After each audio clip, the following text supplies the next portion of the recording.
Woo. Hey, what's happening? I'm back.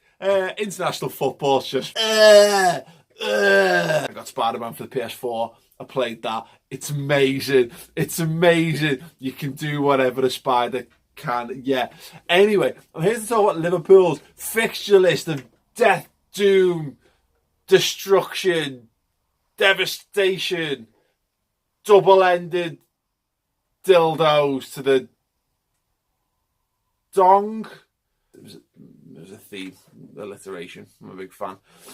Yeah, listen, social media would have you believe, and to a little extent, my original thoughts when I saw the fixture list, that Liverpool are basically smack dab up the creek with their upcoming fixtures. I don't think they are.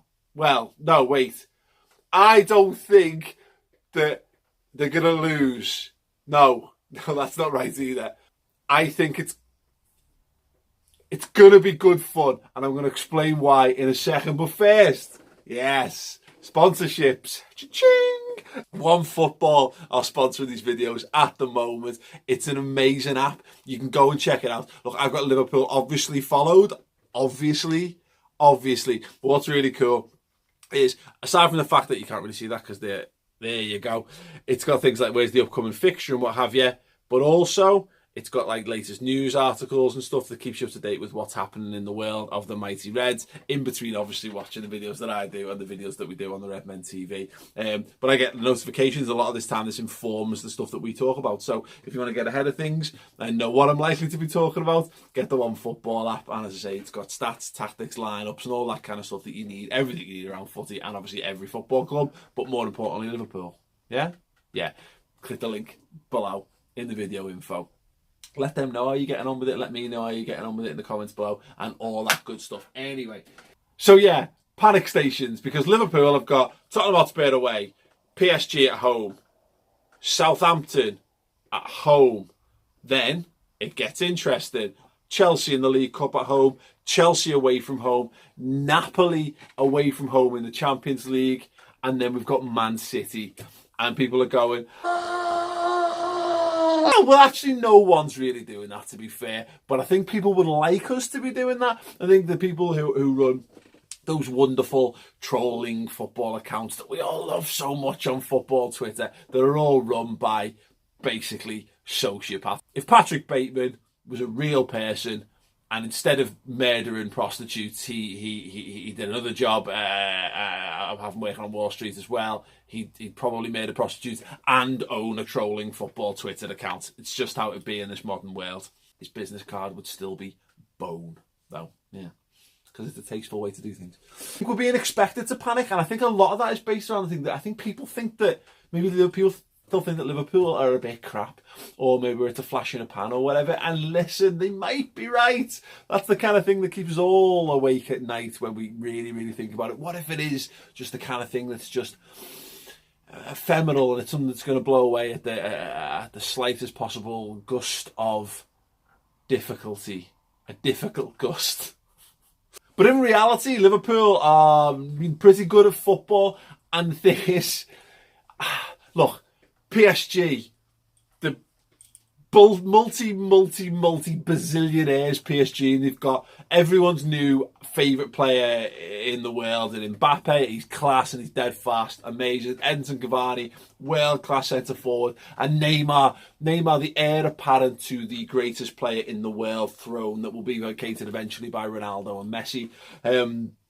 Yeah, look, and, in a little addition to that, he said that Liverpool won't finish top four. Oh, Neymar, you little prankster. Oh. I can't take anyone, I don't care how good he is at football, I can't take the opinion seriously of someone who basically looks like something that Justin Bieber would use to have pierced through his knob. Not for me. He's not for me. It's a generational thing. It's just not. You're not for me, Neymar. You're a good player, but you're not for me. And eventually you're going to get to Manchester City as well. And Man City are the champions-elect once again, even though Liverpool, started after the first 4 games in it, more brightly than Man City, what one might argue, in terms of points return anyway. All I'll say to all this is, yeah, Boss, Liverpool are playing good games of football now. Look, people go on. I've seen a lot of people trying to drag Liverpool down in the last few months, and Liverpool fans, and I've seen some people say things like the Anfield atmosphere is a myth. Is it? Is it a myth?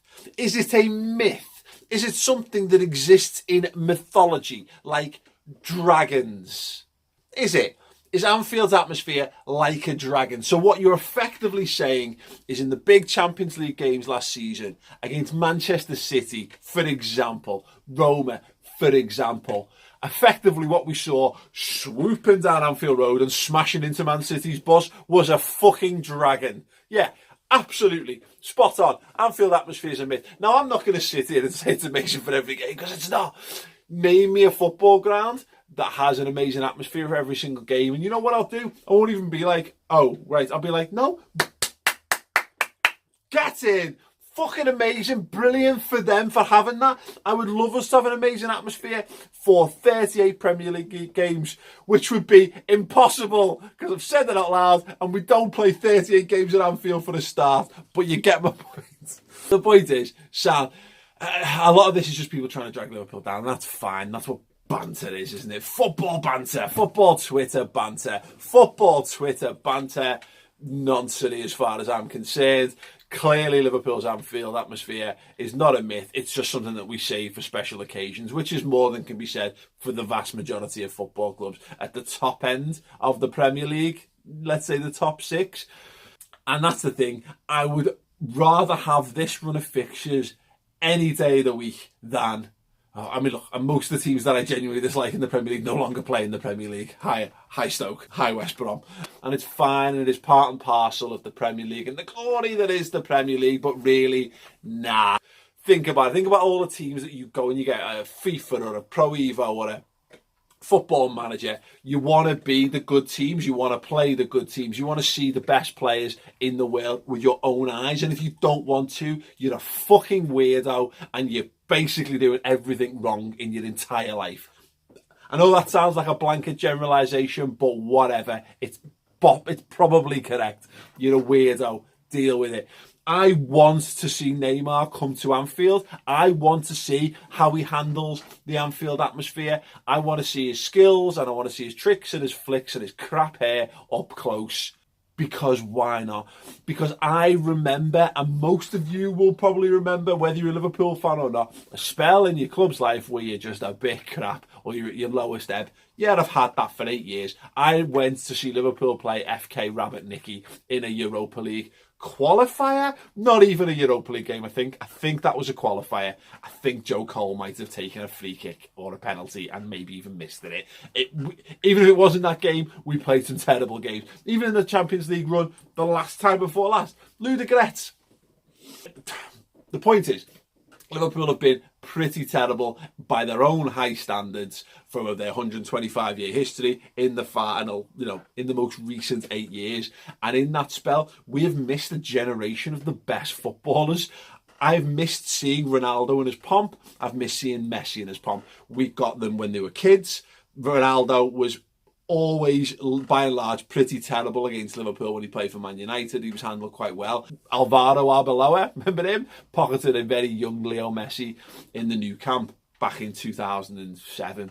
So we haven't had the chance, as a fan of football, as well as a fan of Liverpool, I haven't been able to see that. And I can watch other games of footy. I could have gone to see other games of footy, but really, I'm a Liverpool fan first and foremost. That is where my entire attention and love for any kind of sport or anything outside of me, my friends and family goes. So to see the team that I love take on the best in the world, that all day long, that with bells and whistles, all season long, every season, forever and ever and ever, please. If Liverpool get beat, they get beat. And this is what my attitude was going from the Champions League final just gone.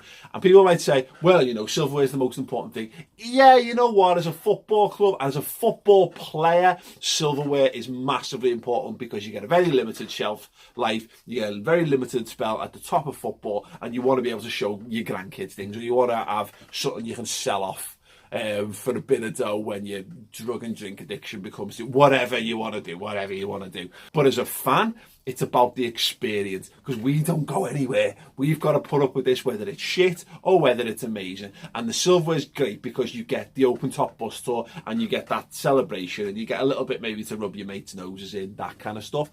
But really, on the large scale, those things only happen in a very small fractional percentage of what happens in football. The vast majority of thing that happens in football is the week in, week out grind. And if you can get told that grind can be broken up by playing big Champions League and big cup games and your big rivals in the league as well, please give me that all day. Inject that straight into my veins, please, football. I'll have a bit more of that. Yeah, so look, whether Liverpool win, lose or draw the upcoming games, and dear God, please do more of the winning than any of those other two options. It's something to be savoured. It's something to be enjoyed, and I know that I will. I am going to boo, hiss and jeer every single touch of that fucking little, basically, Neymar is basically a cross between a designer handbag and a sex toy, isn't he? And I'm going to boo and hiss and jeer every single touch he takes, and I'm going to absolutely enjoy it. And hopefully, as a cherry on top of all that, I get to see his sad little face if Liverpool manage to absolutely tonk PSG everywhere. That would be delicious, but it's not the sustenance. The sustenance is watching your team in big games, performing, putting a shift in, and hopefully Liverpool can do that in the next, 5 or 6 weeks or so. So yeah. Listen, let me know your thoughts in the comments below. Flying up towards 60k. If you're watching these videos and you haven't subscribed to the channel yet, please do. I'll be doing some vlogs around the Champions League games as well, which should be very, very exciting. So yeah, if you want to watch them or watch any of the old ones, you can. I'll put some suggestions up there. Click through them, watch some content. It's all good stuff. Other than that, see you all soon. Nice one. Ta-ra. Oh, that's the worst.